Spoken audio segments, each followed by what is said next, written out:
ক্লাসে সলভ প্রোগ্রামে আজকের হিসাব বিজ্ঞান ক্লাসে তোমাদের সবাইকে স্বাগত জানাচ্ছি। আমি জয়কুমার। আমরা গত ক্লাসে মজুদ পণ্যের হিসাব রক্ষণ পদ্ধতি নিয়ে আলোচনা করেছিলাম। সেটি আমাদের প্রথম ক্লাস ছিল এই অধ্যায়ে। আমি বলেছি বিগত লাস্ট দুইটা ক্লাসে আমরা যে যৌথ মূলধনী কোম্পানির মূলধন নামক অধ্যায়টি আলোচনা করেছিলাম, সেই অধ্যায়টির মতো এই মজুদ পণ্যের হিসাব রক্ষণ পদ্ধতি নামক যে অধ্যায়টি, সেটিও অতীব সহজ এবং সরল একটি অধ্যায়। তোমরা চাইলে খুব সহজেই এই অধ্যায় থেকে যে প্রশ্নটি আসবে বোর্ড পরীক্ষায় আনসার করতে পারবে, এবং তাতে করে তোমাদের একদিকে যেমন 10টি নাম্বার সুনিশ্চিত হবে, অন্যদিকে অনেকটা সময়ও সাশ্রয় হবে পরীক্ষার হলে। কাজেই আমরা এই অধ্যায়টি গুরুত্ব সহকারে বিবেচনা করব এবং দেখবো। এটি তোমাদেরকে আমি বলেছিলাম। আমি গত ক্লাসে এই সম্পর্কে বেসিক কিছু ধারণা তোমাদেরকে দিয়েছিলাম। আজকে আমরা সেই বেসিক ধারণাগুলোর উপর ভিত্তি করে ছোট্ট একটি উদ্দীপক নিয়ে আলোচনা করব। পাশাপাশি এই অধ্যায় থেকে গুরুত্বপূর্ণ যে বিষয়গুলো, সৃজনশীল প্রশ্ন এবং বহু নির্বাচনী উভয় ক্ষেত্রেই যেগুলো অধিক গুরুত্বপূর্ণ, সেই বিষয় নিয়েও কিছু কথা বলবো। তোমরা মনে রাখবে যে এই অধ্যায়টি আসলে সৃজনশীলে যতটা গুরুত্বপূর্ণ, তার চেয়ে অধিক গুরুত্বপূর্ণ হচ্ছে বহু নির্বাচনী প্রশ্নের ক্ষেত্রে। এই বহু নির্বাচনী প্রশ্নের অনেকগুলো প্রশ্ন দেখবে বিগত বছরের বোর্ড প্রশ্নগুলো যাচাই করলে তোমরা এখান থেকে এসেছে, এই চ্যাপ্টার থেকে এসেছে। আর এই চ্যাপ্টারে এমন কিছু টপিকস, এমন কিছু গুরুত্বপূর্ণ টপিকস রয়েছে যেগুলো কিনা ভবিষ্যতে তোমাদেরকে ব্যাপক সহযোগিতা করবে। যে বিষয়গুলি আমরা আজকে আলোচনা করব নিশ্চিতভাবে তোমাদের ভবিষ্যতে খুব বেশি কাজে লাগবে।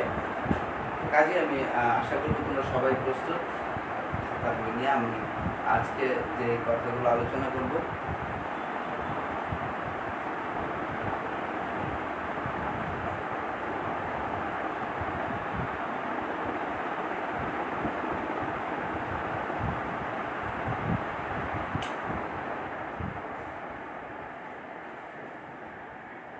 দুঃখিত, বৈদ্যুতিক পাখার আওয়াজটা হয়তো আমার কথার চাইতে বেশি শোনা যাচ্ছিল, কাজেই সেটা অফ করে দিলাম। তো আসো আমরা আমাদের আজকের আলোচনায় চলে আসি। আজকে আমরা যে বিষয়টি নিয়ে আলোচনা করব সেটা হচ্ছে মজুদ পণ্যের হিসাব রক্ষণ পদ্ধতি। আজকে দ্বিতীয় ক্লাস। সেটি আমরা এই গত ক্লাসের যে আলোচনাগুলো করেছিলাম, বেসিক আলোচনার পাশাপাশি আমরা শেষের দিকে গত ক্লাসে যে পদ্ধতিগুলো ছিল এই মজুদ পণ্যের হিসাব রক্ষণ পদ্ধতি, সেই পদ্ধতির দু একটা বিষয় নিয়েও একেবারে স্টার্টিং আমরা প্রারম্ভিক কিছু আলোচনা সেখানে করেছিলাম। আজকে আমরা আর একটু বেশি কিছু এখানে দেখার চেষ্টা করব। আমরা দেখব যে আমাদের এখানে এই অধ্যায়টিতে আসলে কি কি বিষয়গুলো। আমি তোমাদেরকে শেষ ক্লাসে কিছু কিওয়ার্ডসের কথা বলেছিলাম, যেগুলি কিনা এই অধ্যায়টির জন্য খুবই গুরুত্বপূর্ণ। তার মধ্যে যেমন ছিল বিন কার্ড। বিন কার্ড ছিল, বিন কার্ড সম্পর্কে আমি বলেছি।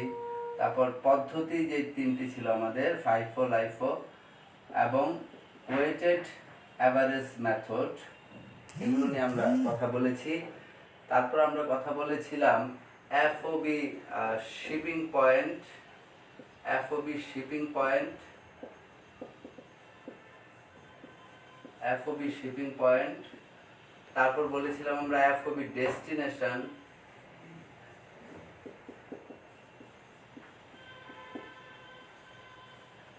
এবং সিআইএফ নিয়ে। এগুলি কিওয়ার্ডস এই অধ্যায়ের। এগুলো আমরা শুরুতে বলেছি যে আমরা এখানে কাজ করার সময় আমাদের যে পদ্ধতি বা মেথড তিনটি দরকার হবে, সেই তিনটি মেথড হচ্ছে এই ফাইফো, লাইফো এবং ওয়েটেড অ্যাভারেজ মেথড। আমি একটি ছোট্ট উদাহরণের সাহায্যে তোমাদেরকে গত ক্লাসে দেখানোর চেষ্টা করেছিলাম যে আসলে কিভাবে আমরা এই তিনটি পদ্ধতির প্রয়োগ ঘটাবো। অর্থাৎ এই তিনটি পদ্ধতির ক্ষেত্রে আমাদের শুধুমাত্র একটি বিষয়কে বা দুটি বিষয়কে আলাদা করে দেখতে হবে। আদারওয়াইজ বাকি যা কিছু আছে এখানে, মানে মূল যে আমাদের স্টোর লেজারটি হবে, সেই স্টোর লেজারটির বাকি 85% থেকে 90% অংশই কিন্তু কমন থাকবে, সেম থাকবে এই তিনটি পদ্ধতির ক্ষেত্রেই। তো আমরা এখানে যখন একটি স্ট্রাকচারাল ফরম্যাটে যখন আমরা এই অঙ্কটি দেখব, একটু পরেই সেটি দেখব আমরা, তো তখনই আমরা স্পষ্ট বুঝে যাব আসলে এই ভিন্নতার জায়গাটা কোথায় বা কতটুকু ভিন্নতা এখানে রয়েছে। বাকি সমস্ত কিছু কিন্তু ঠিক থাকবে। আর সেজন্যই আমি বললাম যে এই পদ্ধতি ভিন্নতা, তিনটি পদ্ধতি আলাদা হওয়া মানেই এখানে তিনটার জন্য আলাদা করে খুব বেশি কিছু জানতে হবে বা শিখতে হবে এমন কোনো ব্যাপার নেই।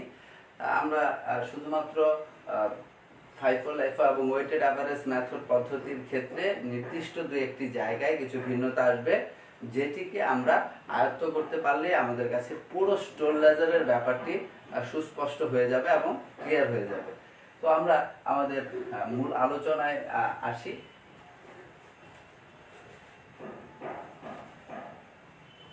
দেখো, আমি এখানে গতদিন যে আলোচনাগুলো করেছিলাম, যে কিওয়ার্ডসগুলোর কথা বলেছিলাম, মালখতিয়ান বা স্টোর লেজার, বিন কার্ড, নিত্য মজুদ বা অবিরত মজুদ, কালান্তিক মজুদ, FIFO LIFO, weighted average method, FOB shipping point, FOB destination এবং cost of freight and insurance, এইগুলো বিষয় নিয়ে আমি তোমাদের সঙ্গে কথা বলেছিলাম লাস্ট ক্লাসে।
তো দেখো, আমি কিছু প্রয়োজনীয় সূত্রের কথা বলেছিলাম, যে আসলে এই সূত্রগুলো তোমাদের অধ্যায়ের ক্ষেত্রে কাজে লাগবে। শুধুমাত্র এই অধ্যায়ের ক্ষেত্রে নয়, এই সূত্রগুলো ভবিষ্যতে তোমাদের বিভিন্ন অধ্যায় করতে গেলে এবং উচ্চতর ক্লাসে যখন আরও তোমরা উত্তীর্ণ হবে, তখনও সেই অধ্যায়গুলো এর মধ্যে এই সূত্রগুলো তোমাদের কাজে লাগবে। বা এই বেসিক যে ফর্মুলাগুলো, এগুলো না জানলে আমাদের অনেক অধ্যায়ের ক্ষেত্রে কিছু বিড়ম্বনা বা প্রতিবন্ধকতার সৃষ্টি হতে পারে।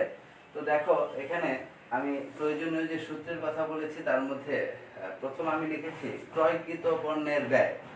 ক্রয়কৃত পণ্যের ব্যয়, ক্রয়কৃত পণ্যের ব্যয় মানে কি, যে আমরা যেই পণ্যটি ক্রয় করব বা যতটুকু পণ্য আমরা ক্রয় করব তার পেছনে আমাদের ব্যয় কত হবে।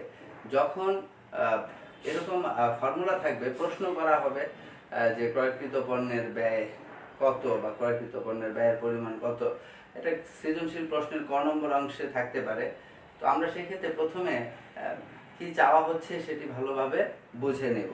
তাহলে এখানে দেখো, ক্রয়কৃত পণ্যের ব্যয়, তার মানে আমি যতটুকু পণ্য ক্রয় করেছি বা যতটুকু পণ্য আমার ক্রয়কৃত, তার ব্যয়টা নির্ণয় করার কথা বলছে। খুব সিম্পল ব্যাপার। আমরা ফর্মুলা বা সূত্র বললেই অনেক সময় ভয় পেয়ে যায় বা একটু ভীত হই, যে আসলে হয়তো বা এটি একটি জটিল প্রক্রিয়া হবে বা এটা দুর্বোধ্য হবে, অথবা এটিকে খুব কষ্ট করে অনেকটা সময় পর্যন্ত মনে রাখতে হবে।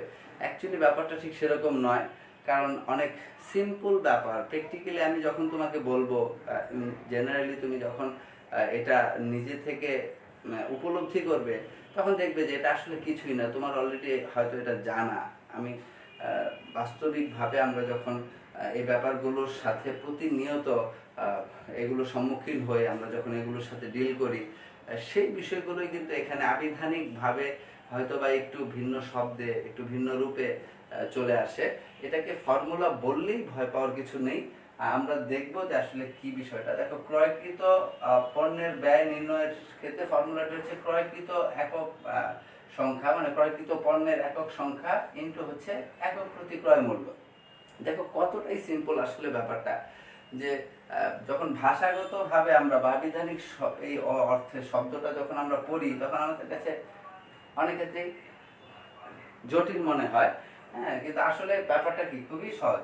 ক্রয়কৃত পণ্যের একক সংখ্যা, তার মানে আমি একটি পণ্য যদি বাজারে ক্রয় করতে যাই তাহলে আমি কি করব, আমি ধরো 10 কেজি চাল কিনবো, তাহলে 10 কেজি চাল যদি কিনি, প্রতি কেজি চালের মূল্য যদি হয় 60 টাকা করে, তাহলে 10 কেজি চালের মূল্য কত হবে? 600 টাকা। তাহলে এই যে 10 কেজি পণ্য, 10 কেজি চাল আমরা কিনবো 60 টাকা করে, তাহলে সেই এই যে ক্রয়কৃত পণ্য আমাদের, এই 60 টাকা করে যে ক্রয়কৃত পণ্য 10 কেজি, তাহলে 600 টাকা। সেই 600 টাকাই হচ্ছে কি ক্রয়কৃত পণ্যের ব্যয়। তাহলে 600 টাকায় ক্রয়কৃত পণ্যের ব্যয়। তাহলে এখানে ক্রয়কৃত একক সংখ্যা, মানে ক্রয়কৃত পণ্যের একক সংখ্যাটা কত? ক্রয়কৃত একক পণ্যের সংখ্যাটা হচ্ছে যে 10 কেজি। আর একক প্রতি ক্রয় মূল্য কত? একক প্রতি ক্রয় মূল্য মানে এখানে এককটা কত? এখানে এককটা হচ্ছে কেজি। যখন আমি একটি পণ্য কেজিতে কিনছি তখন সেখানে এককটা হচ্ছে কেজি। যখন সেটা আমি লিটারে কিনবো তখন সেটা একক হবে লিটার। যখন আমি সেটা প্রতি পিসে কিনবো, সংখ্যায়, তখন সেটা একক হবে একটি। ঠিক একইভাবে এখানে একক প্রতি ক্রয় মূল্য ছিল কত? 60 টাকা করে, এবং আমার ক্রয়কৃত পণ্যের মোট একক সংখ্যা ছিল 10 কেজি। তাহলে 60 ইন্টু 10, 600 টাকা। তাহলে আমার ক্রয়কৃত পণ্যের ব্যয় কত? 600 টাকা। খুব সিম্পল একটা ব্যাপার, ক্রয়কৃত পণ্যের ব্যয়। আশা করি বুঝতে পেরেছো তোমরা। বিক্রয়যোগ্য পণ্যের ব্যয়, বিক্রয়যোগ্য পণ্যের ব্যয়, বিক্রয়যোগ্য পণ্যের ব্যয়, দ্যাট মিন্স বিক্রয় করার যোগ্য, অর্থাৎ আমার কাছে বিক্রয় করার মতো কতটুকু পণ্য রয়েছে এবং তার তোমার ব্যয়টা কত। এখন দেখো, আমি যতটুকু পণ্য ক্রয় করব সেই পণ্যটাই তো আমি বিক্রয় করব। অর্থাৎ আমি যদি 10 কেজি চাল কিনে থাকি বিক্রয় করার উদ্দেশ্যে, তাহলে আমি বিক্রয় করতে পারবো কত কেজি? 10 কেজি চাল। তাহলে আমি ধরো একটি প্রতিষ্ঠান শুরু করার পর সবেমাত্র 10 কেজি চাল ক্রয় করে নিয়ে আসলাম বিক্রয় করার উদ্দেশ্যে। এবার আমি যদি তোমাকে প্রশ্ন করি যে এখানে তোমার বিক্রয়যোগ্য পণ্য রয়েছে কত টাকা, তাহলে তুমি কি বলবে? যে বিক্রয়যোগ্য পণ্য রয়েছে 600 টাকা, কারণ 10 কেজি চাল তুমি কিনেছো 60 টাকা করে। তাহলে এটাই হচ্ছে বিক্রয়যোগ্য পণ্যের ব্যয়। এবার দেখা যায় আমাদের প্রত্যেকটা প্রতিষ্ঠানেই আমরা যতটুকু পণ্য ক্রয় করি বিক্রয়ের উদ্দেশ্যে, সব সময় হয়তো বা সবটুকু পণ্য বিক্রয় হয় না, কিছু তার অবিকৃত অবস্থায় থেকে যায়। তাহলে ধরে নাও যে এখানে যদি 10 কেজি চালের মধ্যে আমি 8 কেজি চাল বিক্রয় করতে পারি, তাহলে আমার কত কেজি চাল রয়ে যাবে? আরো 2 কেজি চাল রয়ে যাবে। তাহলে সেই 2 কেজি চাল যদি রয়ে যায়, সেটি আমরা কি করব? ফেলে দেব না ভাত রান্না করে খেয়ে ফেলবো? সেই 2 কেজি চাল আমরা রেখে দেব কিসের জন্য? পরের হিসাব বছরের শুরুতেই আবার কি করব? সেটিকে প্রারম্ভিক মজুদ হিসাবে দেখাবো। অর্থাৎ বছরের শেষে যেটুকু অবিকৃত অবস্থায় থেকে যাবে সেটাকে আমরা বলি সমাপনী মজুদ পণ্য। অর্থাৎ বিক্রয়ের উদ্দেশ্যে ক্রয় করা হয়েছিল কিন্তু এইটুকু পণ্য রয়ে গেছে অবিকৃত অবস্থায়, সেটির নাম আমি দিলাম কি? সমাপনী মজুদ পণ্য। এই সমাপনী মজুদ পণ্যটাই পরবর্তী আর্থিক বছরের শুরুতে প্রারম্ভিক মজুদ পণ্য হিসাবে অভিহিত হবে। তো সেই প্রারম্ভিক মজুদ পণ্য যদি থাকে 2 কেজি, তাহলে বছরের শুরুতেই আমি কি বলবো? যে আমার বিক্রয়যোগ্য পণ্য রয়েছে কত টাকার এখন? তাহলে 2 কেজি 60 টাকা করে 120 টাকা রয়েছে। আবার আরো 10 কেজি পণ্য যদি আমি ক্রয় করি, কারণ ওই 2 কেজি দিয়ে তো কাস্টমারের চাহিদা মেটানো সম্ভব হবে না, তাহলে আরো 10 কেজি পণ্য আমি ক্রয় করলাম। এবার আমার হাতে মোট পণ্য হলো কত কেজি? 12 কেজি। তাহলে আগে ছিল 2 কেজি 120 টাকা, এখন আরো 10 কেজি পণ্য ক্রয় করলাম 600 টাকায়। তাহলে আমার মোট বিক্রয়যোগ্য পণ্য হয়ে গেল কত? 600 আর হচ্ছে 120, দ্যাট মিনস 720 টাকা। তাহলে এবার আমার বিক্রয়যোগ্য পণ্যের ব্যয় কত দাঁড়ালো? 720 টাকা। তাহলে এই বাস্তব উদাহরণ থেকে আমরা যেটি দেখতে পারি যে এখানে যখন বিক্রয়যোগ্য পণ্যের ব্যয় নির্ণয় করার কথা বলা হচ্ছে তখন আমরা কি করছি, প্রারম্ভিক মজুত পণ্যের সাথে ক্রয়কৃত পণ্যের ব্যয়টা যোগ করছি। দেখো, প্রারম্ভিক মজুত পণ্যের ব্যয় যোগ ক্রয়কৃত পণ্যের ব্যয়, তাহলে বের হয়ে যাচ্ছে বিক্রয়যোগ্য পণ্যের ব্যয়। তাহলে এভাবে আমরা বিক্রয়যোগ্য পণ্যের ব্যয় নির্ণয় করতে পারবো। এবার আসো 3 নাম্বার, সমাপনী মজুত পণ্য। সমাপনী মজুত পণ্য, সমাপনী মজুত পণ্য একটু আগেই আমি আমার আগের বিষয়টা বোঝানোর সময় তোমাদেরকে বলেছিলাম যে প্রত্যেকটি প্রতিষ্ঠানে বছর শেষে যেটুকু পণ্য অবিকৃত অবস্থায় থেকে যায় তাকে আমরা কি বলি, সমাপনী মজুত পণ্য। তাহলে সমাপনী মজুত পণ্য হচ্ছে প্রতিষ্ঠানে অবিকৃত অবস্থায় থেকে যাওয়া বা রয়ে যাওয়া পণ্যটুকু। তাহলে এই থেকে যাওয়া বা রয়ে যাওয়া পণ্যটা আমরা কিভাবে বের করেছিলাম, আমাদের আলোচনায় সেটি এসেছে যে আমরা এখানে দেখেছি যে প্রথমে আমাদের বছরের শুরুতেই হাতে কি থাকে, প্রারম্ভিক মজুত পণ্য থাকে। অর্থাৎ আমরা গত বছরের শেষে যে পণ্যটি অবিকৃত অবস্থায় থেকে যায় সেটিকে শেষ পর্যায়ে গিয়ে আমরা নাম দিই সমাপনী মজুত পণ্য। তারপর পরবর্তী হিসাবকালের শুরুতেই সেটিকে আমরা কি নামে অভিহিত করি, প্রারম্ভিক মজুত পণ্য। তাহলে প্রারম্ভিক মজুত পণ্য আমার ছিল 2 কেজি, তারপর আমি আবারও পণ্য ক্রয় করে আনলাম 10 কেজি। তাহলে 10 কেজি আর 2 কেজি মোট দাঁড়ালো কত, 12 কেজি। তাহলে আমার 12 কেজি পণ্য যে হাতে আছে সেটাকে আমরা বলছি বিক্রয়যোগ্য পণ্য।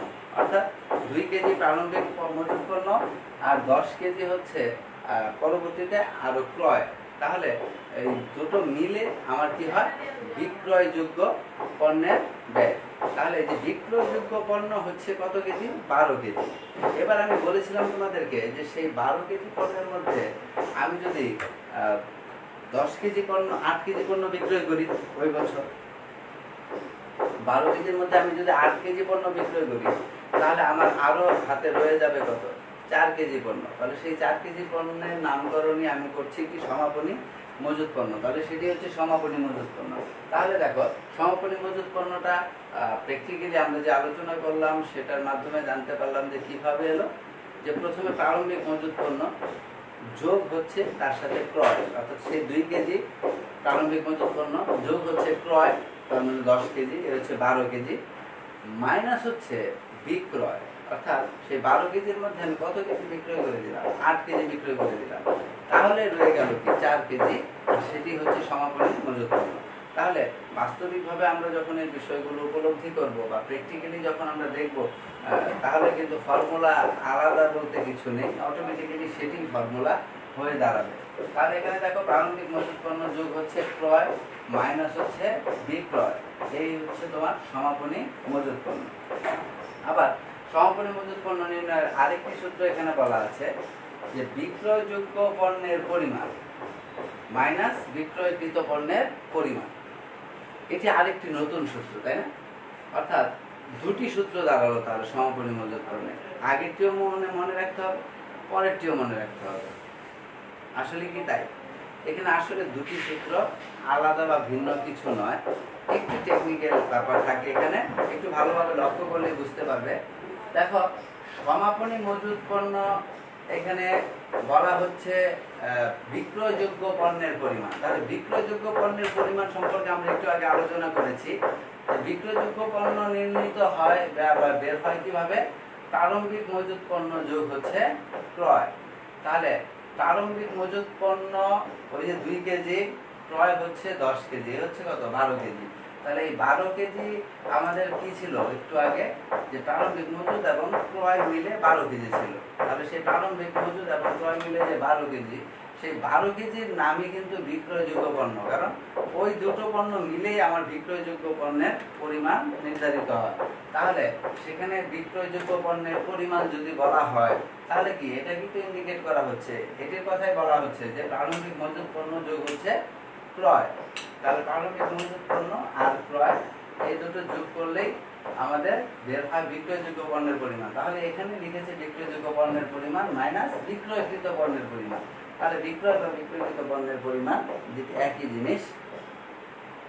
তাহলে এখানে আমরা যে বিষয়টি দেখব যে কেন তাহলে এরকম দুই ভাবে লেখা আছে, কারণ উদ্দীপকের উপর নির্ভর করবে আসলে যে আমরা কোন সূত্রটি বা কোন ফর্মুলাটি এখানে প্রয়োগ করব।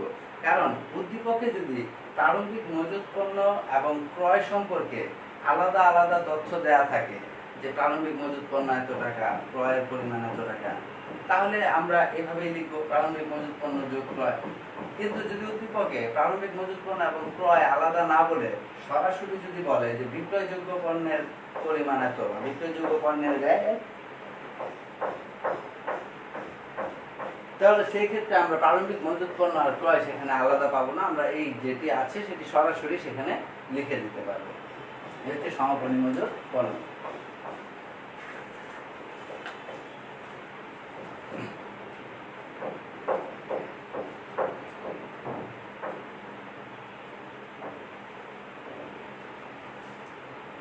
তারপর দেখো এখানে বিক্রিত পণ্যের ব্যয়ের কথা বলা হচ্ছে।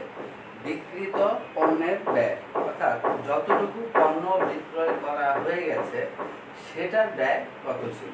তাহলে এই বিক্রিত পণ্যের ব্যয় বের করতে গেলে আমরা ঠিক আগের মতোই দেখো প্রারম্ভিক মজুত পণ্য যোগ ক্রয় মাইনাস হচ্ছে সমাপনী মজুত পণ্য। এক্ষেত্রে একটা ব্যাপার হচ্ছে এরকম যে আমরা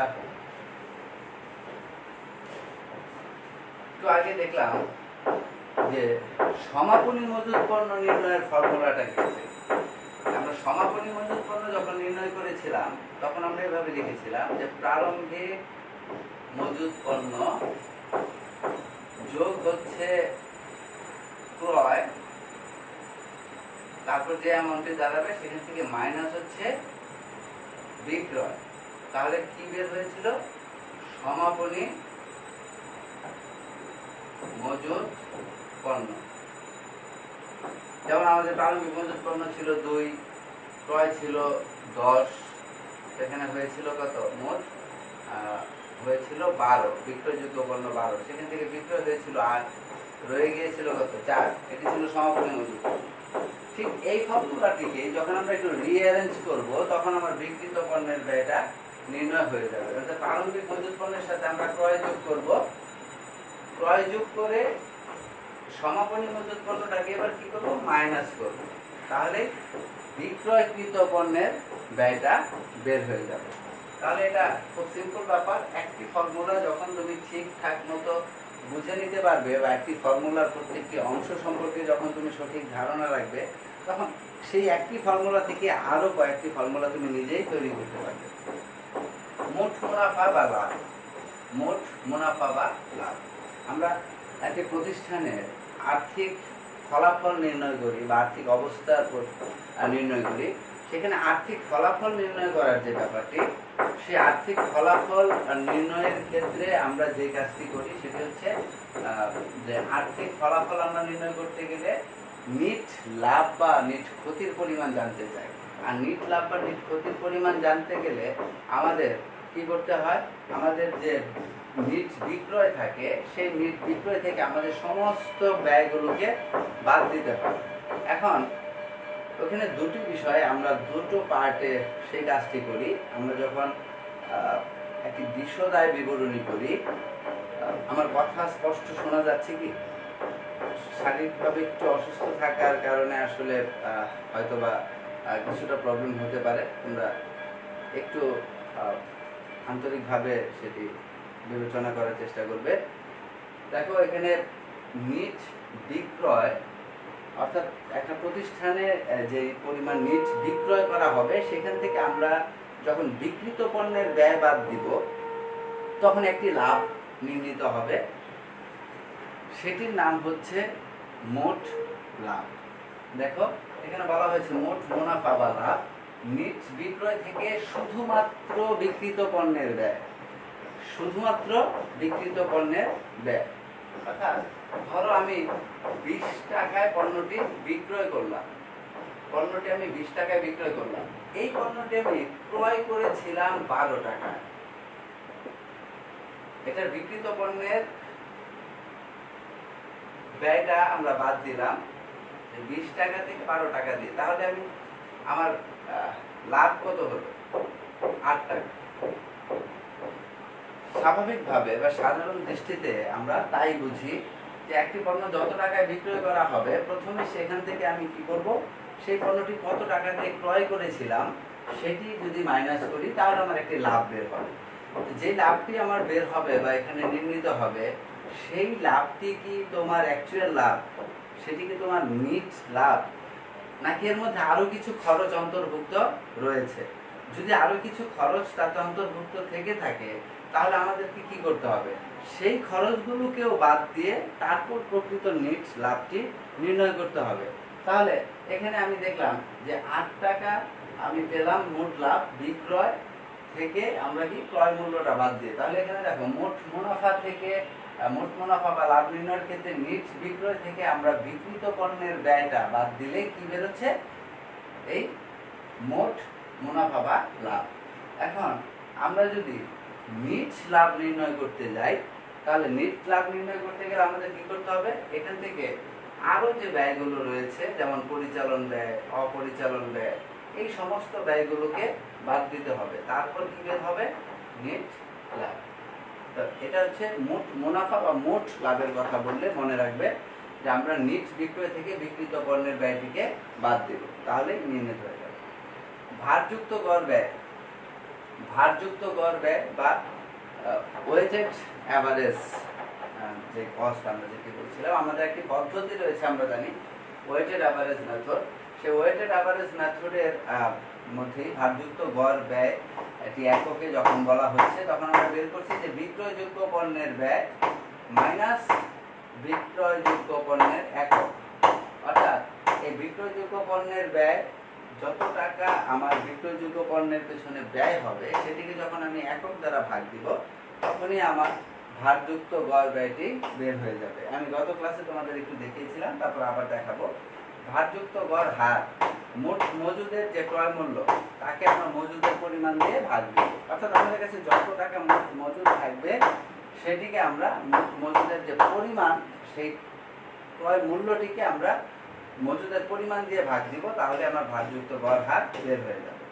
তারপর একটু আগে আমরা বলেছিলাম যে নিট লাভ বা ক্ষতির কথা। দেখো আমি দেখিয়েছি তোমাদেরকে যে আমরা মোট মুনাফা কিভাবে পাই, যে বিক্রয় থেকে, নিট বিক্রয় থেকে আমরা যখন বিক্রিত পণ্যের ব্যয়টি বাদ দেই তখন মোট মুনাফা বের হয়।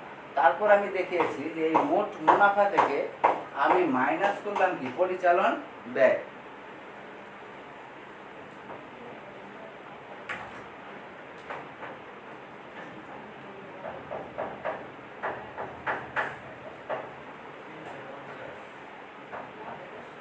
যাই হোক, এখানে তোমরা আমার কথাগুলো শোনো ভালোভাবে। আমি একটু টেকনিক্যাল এখানে প্রবলেমের জন্য আসলে আজকে আমি খুব বেশি জুম করে সেট আপটা করতে পারিনি, শরীরটাও বেশি ভালো নয়।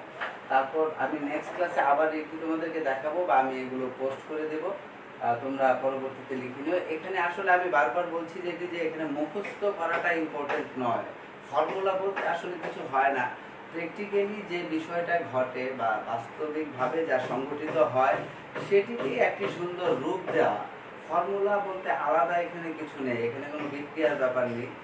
তো আমরা এখানে শুধুমাত্র যা ঘটছে সেটি কিভাবে ঘটছে সেটিকে আমরা বিশ্লেষণ করলেই আসলে ফর্মুলা পেয়ে যাব। তারপর আমি তোমাদেরকে এগুলো আলাদা করে দিয়ে দিব।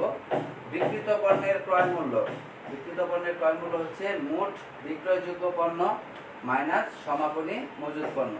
মোট বিক্রয়যোগ্য পণ্য মাইনাস হচ্ছে সমাপনী মজুদ পণ্য। অর্থাৎ আমার যে মোট, দেখো বিক্রিত পণ্যের ক্রয় মূল্য, যে বিক্রিত পণ্যের যে ব্যয় আর বিক্রিত পণ্যের ক্রয় মূল্য একই জিনিস। দেখো এখানে প্রারম্ভিক মজুদ পণ্য যোগ ক্রয়, এই দুটো মিলেই কিন্তু মোট বিক্রয়যোগ্য পণ্য। অর্থাৎ দেখো একই জিনিস বারবার কিন্তু ঘুরে ফিরে আসছে, বা একটাকে আমরা ভিন্ন ভিন্ন রূপে দেখাতে পারছি।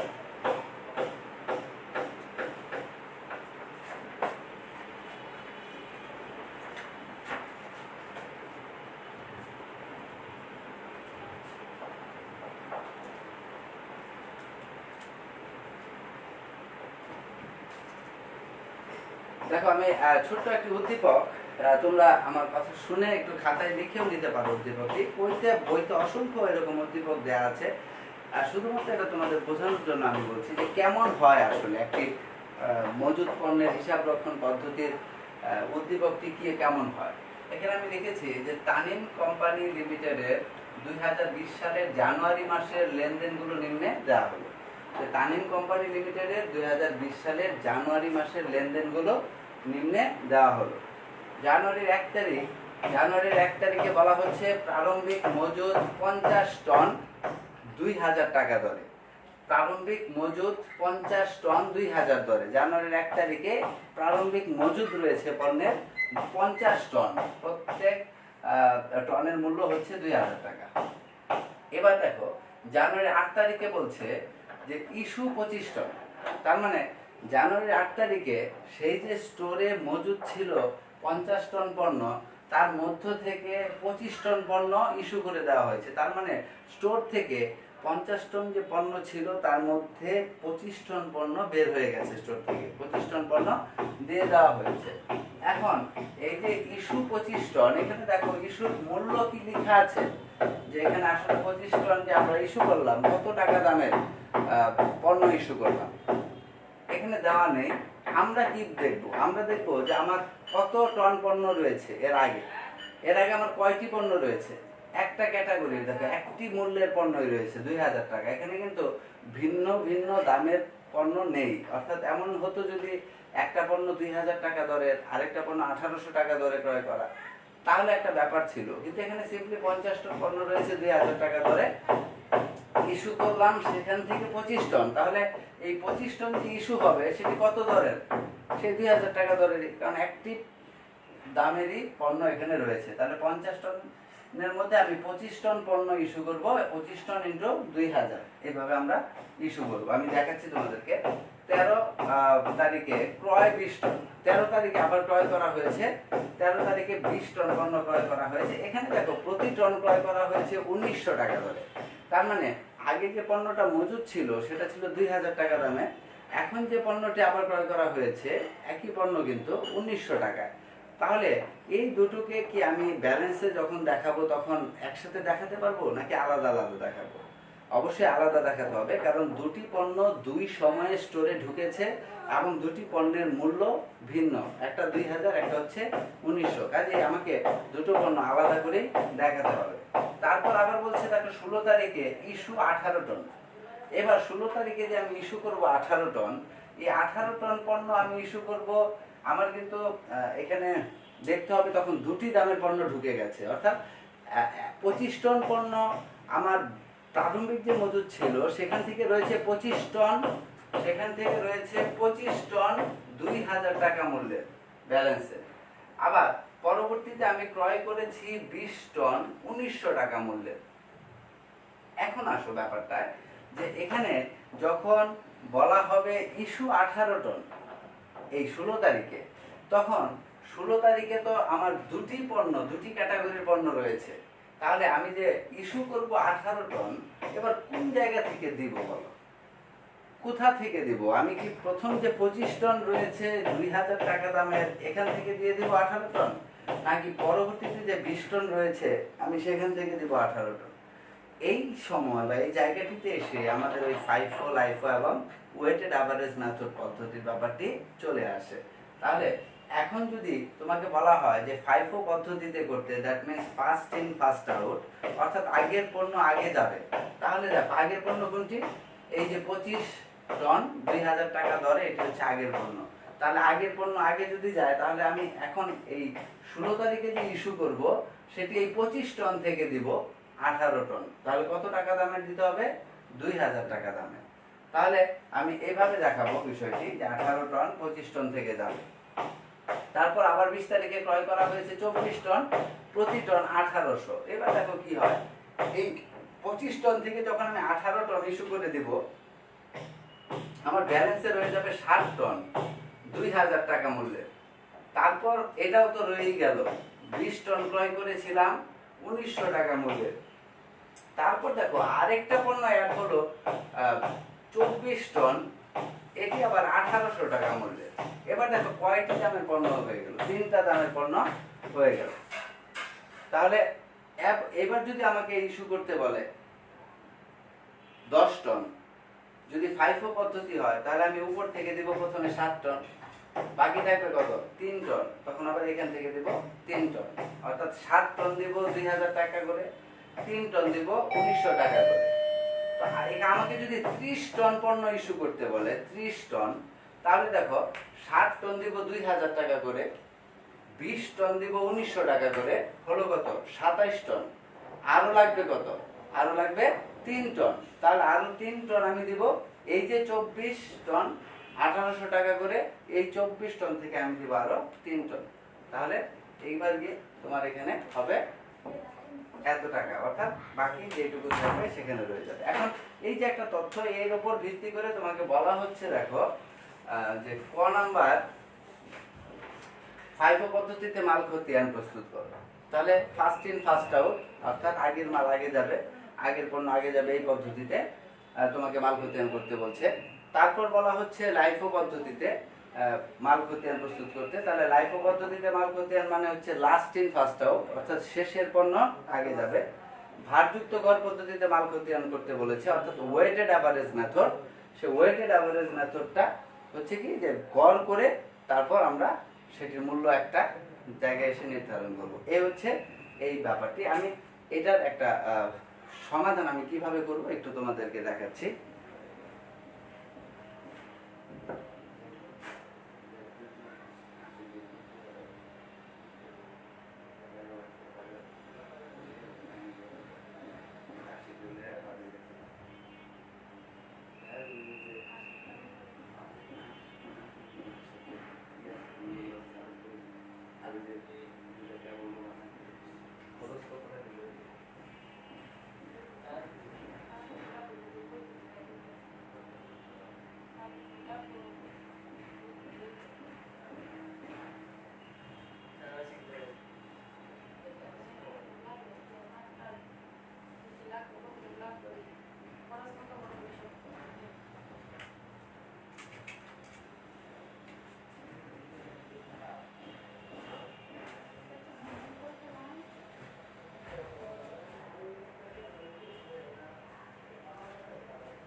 দেখো এখানে আমরা যে সৃজনশীল নমুনা উদ্দীপকটি এখানে দেখিয়েছিলাম, সেটির সমাধান যখন আমরা করব, তখন প্রথমে আমাদের যেটি জানতে হবে, আমরা অঙ্কের যতই নিয়ম ভালোভাবে শিখে ফেলি না কেন, যতই আমরা খুব ভালোভাবে বুঝে ফেলি না কেন, সেটা অ্যাকচুয়ালি কোন ফরম্যাটে বা কোন স্ট্রাকচারে উপস্থাপন করতে হবে সেটি জানাও কিন্তু খুবই গুরুত্বপূর্ণ একটি বিষয়। আমি অনেক স্টুডেন্টকেই দেখেছি, ইভেন আমার নিজেরও বাস্তব অভিজ্ঞতা রয়েছে অনেক পূর্বেকার, যে আমি একটি অঙ্কের সমস্ত কিছু খুব ভালোভাবে আয়ত্ত করার পরও যখন পরীক্ষার হলে গিয়ে আমি বসেছি, তখন কিছুক্ষণের জন্য আমি অঙ্কের ছকটি কি হবে সেটি মনে করতে পারছিলাম না।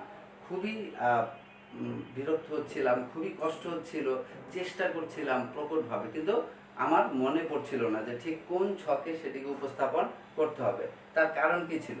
ওই ওভার কনফিডেন্স। যখন আমি চ্যাপ্টারটি আমার টিচারের কাছে বুঝেছিলাম, আমার মনে হয়েছিল যে আমি খুবই ভালোভাবে বুঝে গেছি, আর এই খুব ভালোভাবে বুঝে যাওয়ার যে আত্মবিশ্বাস, তার ফলে আমি আর হাতে কলমে সেই অঙ্কটি করে দেখার চেষ্টা করিনি, আর করিনি বলেই কিন্তু এই প্রবলেমটি হয়েছে। কাজেই আমি বারবার বলছি যে যতই তুমি ভালো বোঝো না কেন, তুমি যদি 2-4টি অঙ্ক প্রতিদিন হাতে না করো, তাহলে কিন্তু তুমি সেটি সহজে আয়ত্ত করতে পারবে না, এবং এই ধরনের কিছু প্রবলেম তোমার নিশ্চিতভাবেই হবে। এখন এখানে দেখো, আমরা যখন একটি তোমার স্টোন লেজার বা একটি মাল খতিয়ান আমরা যখন প্রস্তুত করব, তখন আমরা প্রথমে যেই কোম্পানির হবে তার নামকে আমরা লিখে নিব। যেমন তানিম কোম্পানি আমরা এখানে বলছি, তাহলে তানিম কোম্পানি লিমিটেডের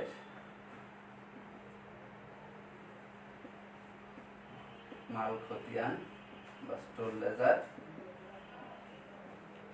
কোন পদ্ধতিতে কাজটি করবে। যেমন তোমাকে ক নাম্বার অংশে বলেছে ফাইফো পদ্ধতিতে করতে, তাহলে তুমি এখানে লিখে দিতে পারো ফাইফো, তাহলে বোঝা যাবে যেটি কোন মেথডে বা কোন পদ্ধতিতে হচ্ছে। তো এটির জন্য আমার যে ছকটি তৈরি করতে হবে, মূলত দেখো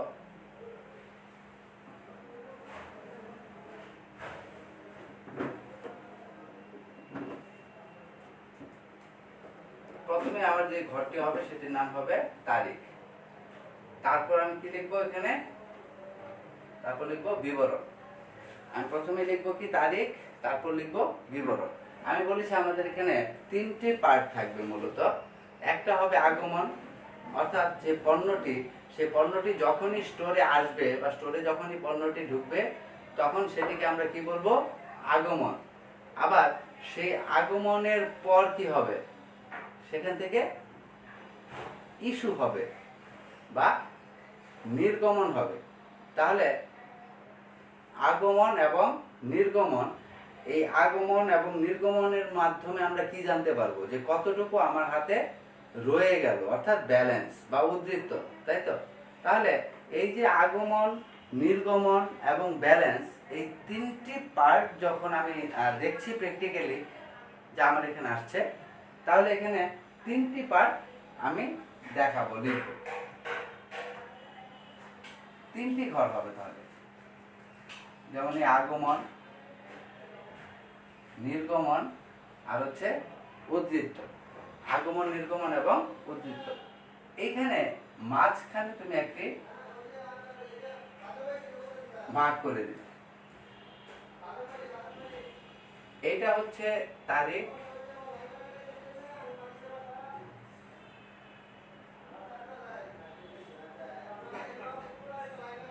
বিবরণ,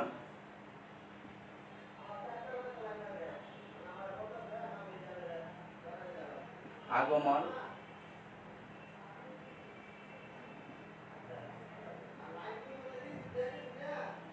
নির্গমন,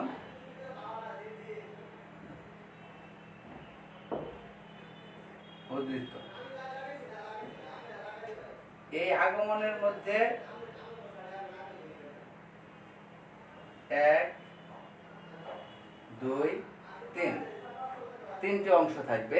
কারণ আগমন যখন হবে, কতটুকু আগমন হলো, কত টাকা করে সেখানে খরচ হলো এবং মোট কত টাকা লাগবে, এই তিনটি তথ্য আমাকে দেখাতে হবে। এই কারণে আগমনের মধ্যে আমি যেটি লিখব, প্রথমেই পরিমাণ,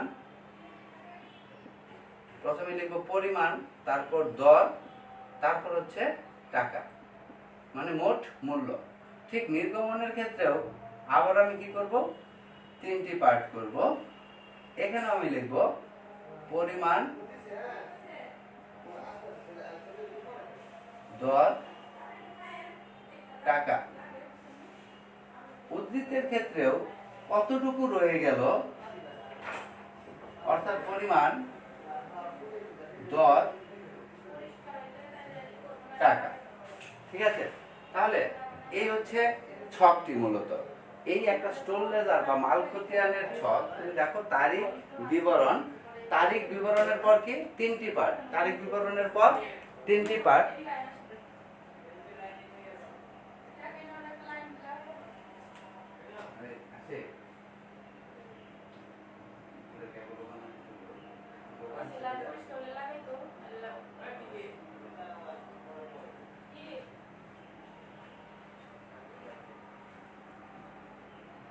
তাহলে এখানে তারিখ, বিবরণ, আগমন, নির্গমন, উদ্বৃত্ত।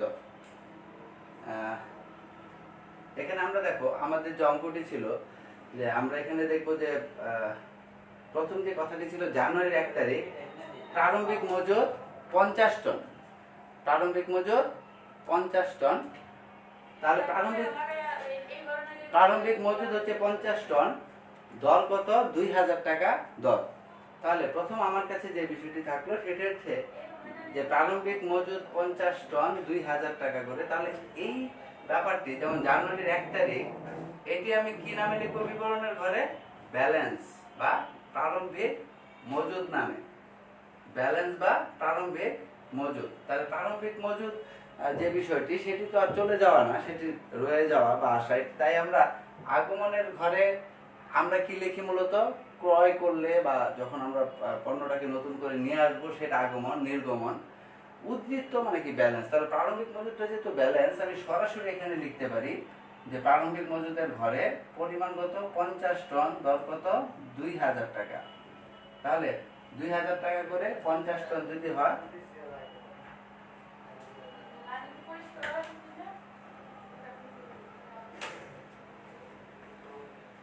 তাহলে 1 লক্ষ টাকা।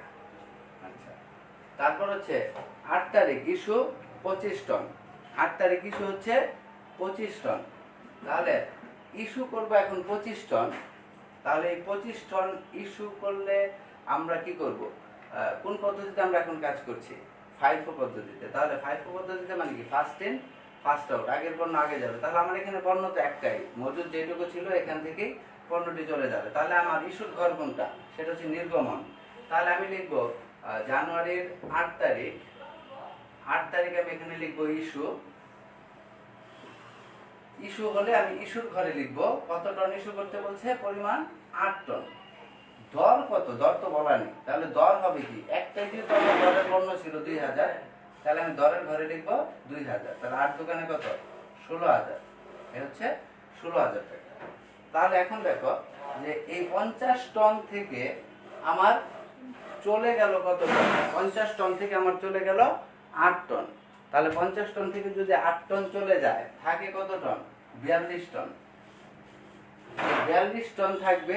42 টন থাকবে কত টাকা দামের পণ্য? 2000 টাকা দামেরই। তাহলে 2000 টাকা দামের পণ্য থাকছে কত? 42 টন। তার মানে 1 লাখ টাকা থেকে যদি 16000 টাকা চলে যায়, তাহলে থাকবে হচ্ছে 84,000 টাকা। তাহলে দেখো আমরা 8 তারিখে যখন ইস্যু করলাম, ইস্যু কতগুলো করলাম?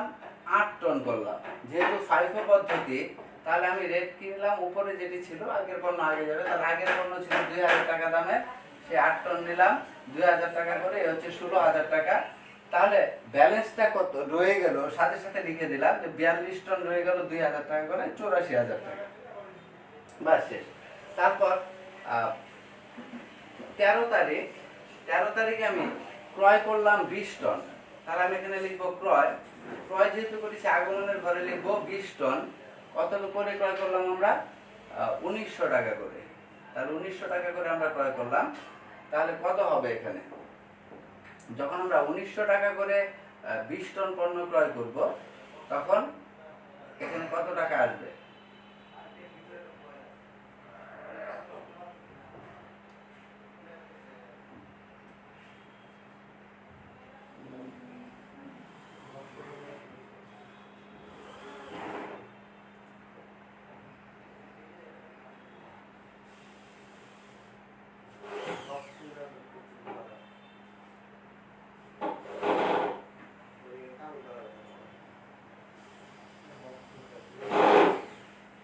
তাহলে এখানে আসলো কত? 38,000 টাকা। তাহলে এই পরে যে 20 টন পণ্য আমি ক্রয় করলাম, এই 20 টন পণ্য 1900 টাকা করে ক্রয় করে 38,000 টাকা এলো। ব্যালেন্সে কি থাকবে? তো দেখো ব্যালেন্সে অলরেডি আগে ছিল কত? 42 টন ছিল 2000 টাকা মূল্যের, 84,000 টাকা। পাশাপাশি আবার এই পণ্যটা অ্যাড হয়, তখন এখানে আরো 20 টন থাকলো 1900 টাকা করে, 38,000 টাকা। এই হচ্ছে 13 তারিখের ঘটনা। এবার 16 তারিখ আমি ইস্যু করব। 16 তারিখ আমি ইস্যু করব 18 টন। আমি এখানে লিখব ইস্যু হচ্ছে 18 টন। সরি, এটা আগমনের ঘর। তাহলে আমাকে লিখতে হবে এখানে ইস্যু হচ্ছে 18 টন। এটা মূল্য দেয়া নেই। তাহলে 18 টন পণ্য আমি কত টাকা মূল্যের নিব?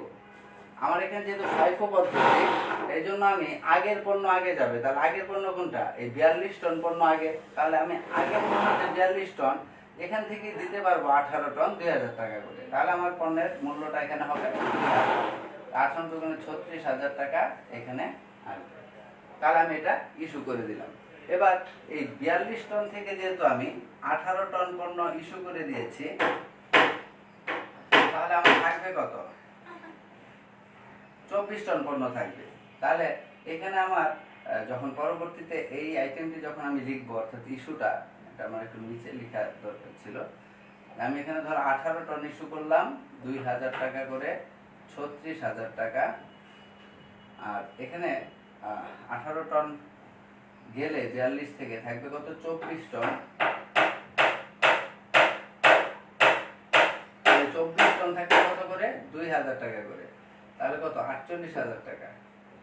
এখানে থাকলো 48,000 টাকা, আর পরের যে 20 টন পণ্য রয়ে গিয়েছিল 1900 টাকা করে, সেটিও আলাদা করে দেখাতে হবে 38,000 টাকা, সেটি থাকবে। তারপর দেখো 20 তারিখ ক্রয় হচ্ছে 24 টন, প্রতি টন 1800 করে। তাহলে এবার আবার 20 তারিখে তুমি কি করবে, ক্রয় লিখবে, যেহেতু আগমন, তাহলে আগমনের ঘরে লিখতে হবে যে 24 টন, 24 টন কত করে, 1800 করে। তাহলে 24 টন হবে কত, 1800 করে।